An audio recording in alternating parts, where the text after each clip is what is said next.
lainnya ada bumi dan insek sekaligus kita buat. Kemudian ada KCL ya. Nanti akan disampaikan oleh sahabat kami, Mas Oki. Monggo Mas, silakan. Mau tanya dulu nih. Tanya dulu. Ayam apa tuh? Bertelur. Monggo. Apa itu telur itu kan biasanya bertelur tiap hari ya? Iya. Kalau dipakai konsentrat belian itu, kalau dikasih itu juga bisa seperti itu. Sama, iya. Sama. Ada jenisnya memang ayam petelur itu memang tiap kali bertelur. Oh, iya. gitu ya. Sama aja. Ya, oke. Lanjut. Oke, lanjut. Selanjutnya akan kita praktekkan cara pembuatan pupuk. Boleh dibantu, teman-teman. Yang pertama kita akan mempraktekkan pupuk pembina tanah. Jadi pupuk pembina tanah ini kita adalah salah satu produk Pak Bayu dari tanah. Oke. Di sini. Jadi pupuk pembina tanah ini salah satu produk yang akan kita praktekkan hari ini. Gunanya yaitu membantu memperbaiki tanah. Karena kita percaya bahwa tanah adalah menjadi salah satu faktor yang mempengaruhi pertanian, maksudnya hasil panen. Ketika tanah kita tandus, maka otomatis hasil panen kita pun juga akan turun ataupun mungkin bisa jadi gagal. Maka dari itu kita di sini selalu menerapkan pada SOP kita dengan memberikan pembenahan tanah terlebih dahulu sebelum memproses penanaman seperti itu. Jadi di pembenahan tanah ini itu ada yang kita butuhkan ada 3 unsur. Yang pertama bakteri yang akan membantu tanah, yang tanahnya tadi asam tinggi atau pH tinggi itu dibantu menjadi netral. Kemudian yang tadinya tanah itu keras akan dibantu menjadi gembur. Kemudian tanah yang tadinya habis unsur haranya akan dikembalikan menjadi organik kembali. Nah seperti itu. Jadi apa saja bahan-bahan yang kita butuhkan pada pembenahan tanah ini? Yang pertama kita membutuhkan humus bambu. Nah, humus bambu kita untuk kapasitas 120 liter ya. Ini 120 liter kita membutuhkan 20 kg humus bambu. Humus bambu yang mana? Baik. Nah, seperti itu. Kemudian selain itu kita juga akan menggunakan tanah lokal ataupun kalau di sawah bisa juga menggunakan lumpur ya, lumpur. Biasanya di sawah pojok-pojok sawah itu lumpur, nah itu bisa kita gunakan ataupun tanah Bapak Ibu misalkan kering, kita gunakan juga tanah yang kering. Kita gunakan kalau humus bambunya 20 kilo, kita gunakan tanah lokalnya 10 kilo untuk kapasitas 120. Kemudian selain itu kita gunakan juga tanam-tanaman yang tahan kering. Jadi intinya ketika Bapak Ibu misalkan di musim kemarau, tapi tanaman ini tetap tumbuh. Nah, itu kita gunakan sebagai bahan baku untuk mencampurkan di pembenahan tanah ini. Seperti itu ya. Kalau di sini bisa minta tolong apa yang kita gunakan. Nah, ini salah satunya rumput teki ya. Jadi rumput teki ini walaupun musim kemarau, hujan, ini masih tetap tumbuh. Betul ya? Betul. Nah, ini bisa kita gunakan sebagai bahan baku untuk pembuatan proses pembenahan tanah. Jadi kalau untuk tanaman-tanaman yang tahan kering ini kita gunakan berapa? Kurang lebih 10 kilo. Kurang lebih 10 kilo. Seperti itu. Kemudian kita gunakan juga dedak sebagai makanan bakterinya nanti. Kemudian kita gunakan katalis 2. Kurang lebih kalau 120 liter kita gunakan katalisnya 50 liter. Seperti itu. Kita praktekkan. Monggo dibantu. Jadi kita masukkan dulu humus bambunya 20 kg untuk kapasitas wadah 120 liter. Setelah kita masukkan, kemudian kita masukkan tanah lokal kurang lebih 10 kilo. Kemudian kita masukkan tanaman-tanaman yang tahan kering, betul. Nanti bisa dipakai semuanya ya, jadi pakai bagian akar, batang dan daun kita pakai semuanya. Ini tadi sudah kita chopper dulu biar nanti memudahkan proses fermentasinya. Setelah itu terakhir kita masukkan dedaknya sebagai makanan bakterinya nanti.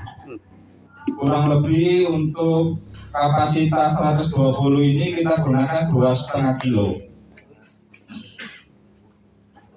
Selanjutnya kita masukkan katalis 2 kurang lebih 50 liter.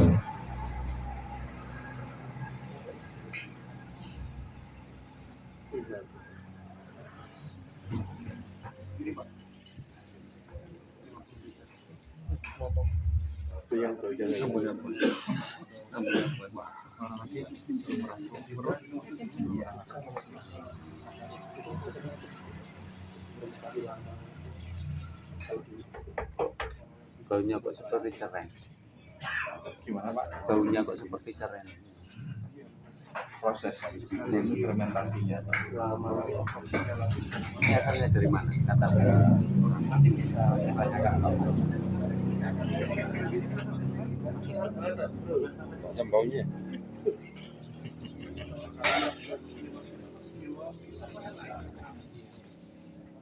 Oke, jadi tadi kan Bapak Ibu belajar untuk memproses limbah rumah tangga, nggih. Jadi sebelum limbah rumah tangga diolah kan direndam dulu air leri. Kemudian nanti ketika proses limbah rumah tangga disaring kan masih ada air lerinya. Nah, air lerinya ini nanti kita gunakan juga untuk proses pembuatan pembelah tanah. Kita campurkan.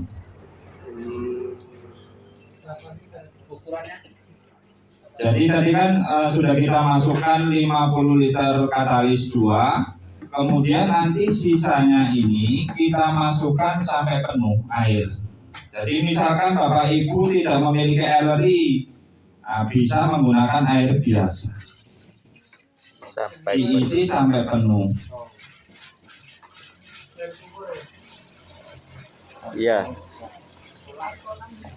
Air kolam bisa, air hujan, air leri seperti itu. Sampai penuh. Betul. Jadi memang bahan-bahan ukuran bahan-bahan yang saya sampaikan tadi memang untuk kapasitas wadah ini 120 liter. Buat berapa hektar itu? Nah, nanti Pak.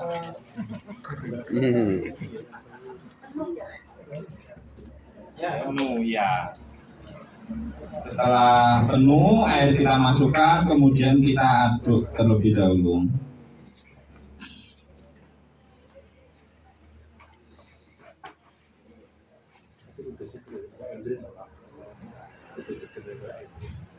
Nah, jadi nanti setelah kita aduk, jadi untuk proses fermentasinya ini kita fermentasi selama 14 hari.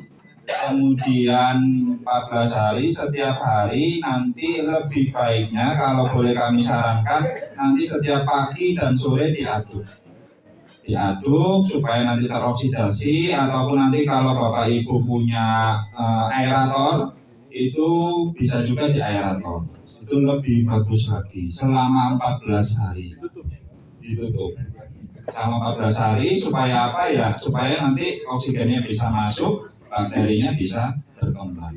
Kalau nggak ada aerator harus dibuka atau boleh dibuka? Buka tutup ya. Jadi nanti ini diaduk, ya kan, diaduk selama 14 hari pagi dan sore. Nanti maksudnya gimana tadi? Kalau nggak ada aerator, Iya. harus dibuka atau lagi. Tetap diaduk, nanti tetap dibuka. Oh. Seperti itu. Tapi memang ini prosesnya sebenarnya dibuka tapi tetap ditutup supaya tidak masuk hewan-hewan kecil-kecil itu tadi. Jadi nanti bisa mungkin pakai jaring-jaring atau pakai. Prosesnya tetap butuh oksigen berarti ya? Betul sekali, supaya bakterinya bisa berkembang. Oke, untuk dosisnya pembelah tanah ini, jadi untuk kapasitas 250 mili pembelah tanah kita campurkan dengan 1 tangki air, kurang lebih 1 tangki itu 15. 1 berapa? 15 liter. 220 mili ya? Iya. 250 mili ini. 250 mili. Untuk pengaplikasiannya nanti bisa dikocorkan di tanah atau lahan yang sudah diolah seperti itu sebelum ditanami. Setelah jadi berapa lama disimpan? Jadi setelah 14 hari nanti kita panen, kita simpan, misalkan kita taruh di galon, nanti sudah bisa lama asalkan nanti proses penyimpanannya itu tepat. Jadi tidak langsung terkena sinar matahari atau bisa kita simpan di suhu ruang. Tertutup atau terbuka? Tertutup. Disimpan di galon itu Sudah nggak buka-buka lagi? sudah, iya.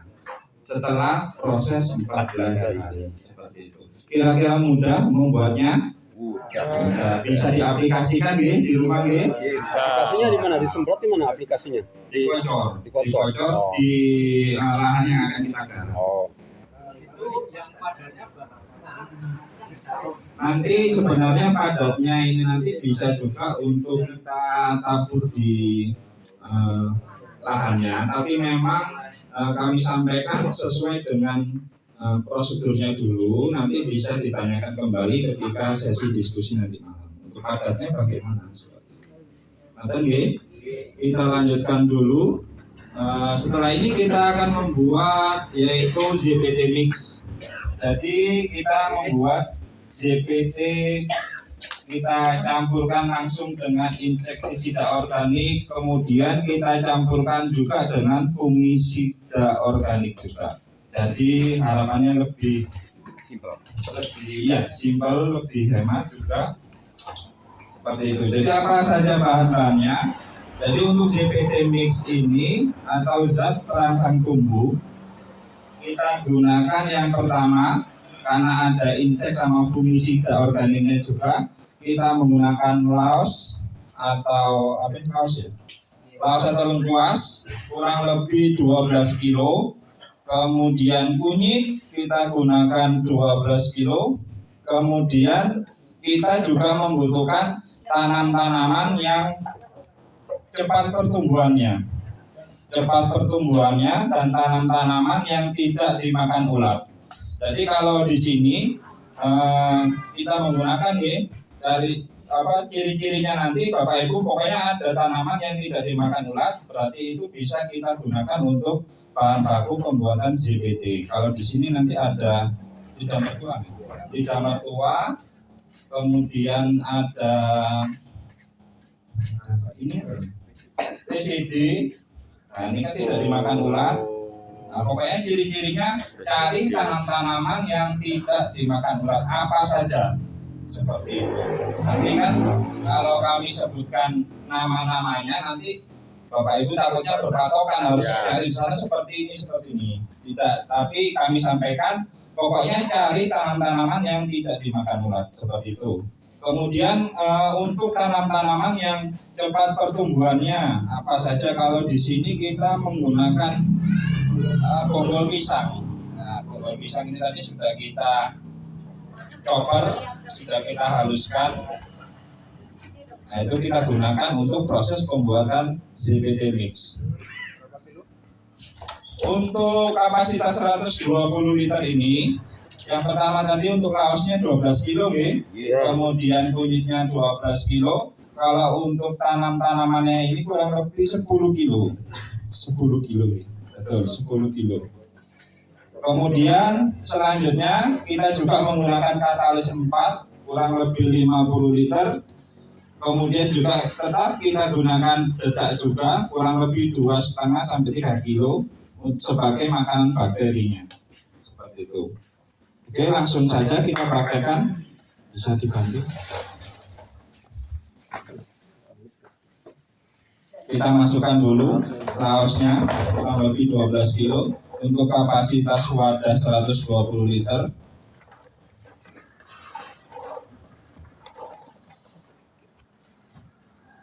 Kemudian kita masukkan kunyitnya kurang lebih 12 kilo juga.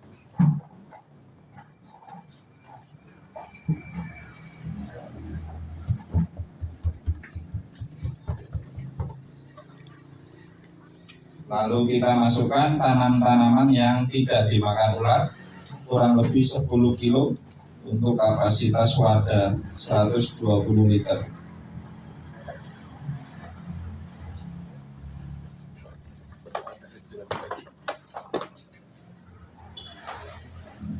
Lalu kita masukkan tanaman yang cepat pertumbuhannya. Kita di sini menggunakan bonggol pisang kurang lebih 10 kilo juga.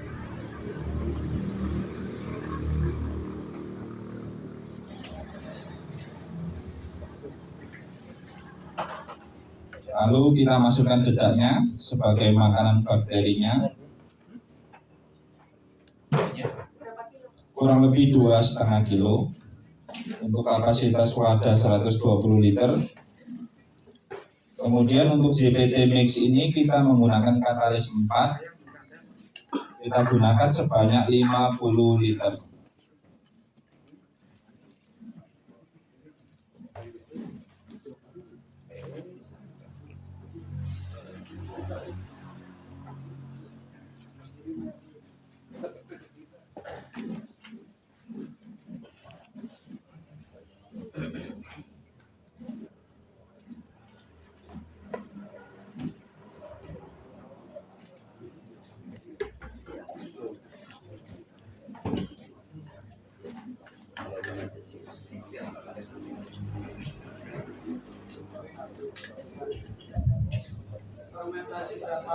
Jadi untuk prosesnya sama seperti pembenatan tadi, kita masukkan semua bahan, kemudian sisanya kita bisa masukkan air leri ataupun air hujan, air kolam, kita bisa masukkan sampai penuh, kemudian kita aduk setiap hari pagi dan sore. Kalaupun Bapak Ibu ada aerator, bisa menggunakan aerator juga. Kita proses selama 14 hari seperti itu.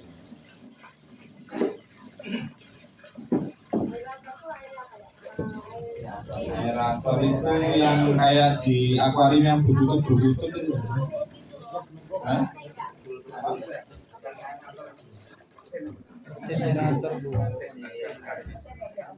Kita aduk dahulu sebelum kita proses fermentasi.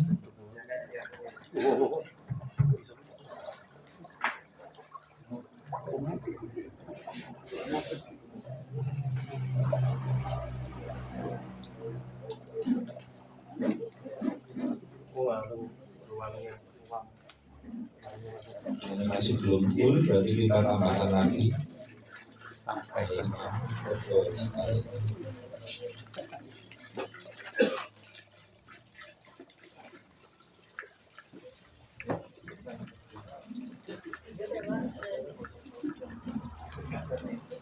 Untuk dosisnya, untuk ZPT mix ini, jadi kita gunakan 250 ml per 1 tangki, seperti itu, sama seperti pembenatan tadi. Kalau boleh kami sarankan, untuk aplikasinya ketika nanti disemprotkan di tanaman, kalau bisa digunakan sebelum jam 7 atau di atas jam 4 sore, seperti itu. Jadi hawanya redup. Sudah. Oke, kira-kira mudah ya prosesnya. Oke. Selanjutnya kita ada yang namanya pupuk ACL. Pupuk ACL. Sebentar kita tunggu teman-teman.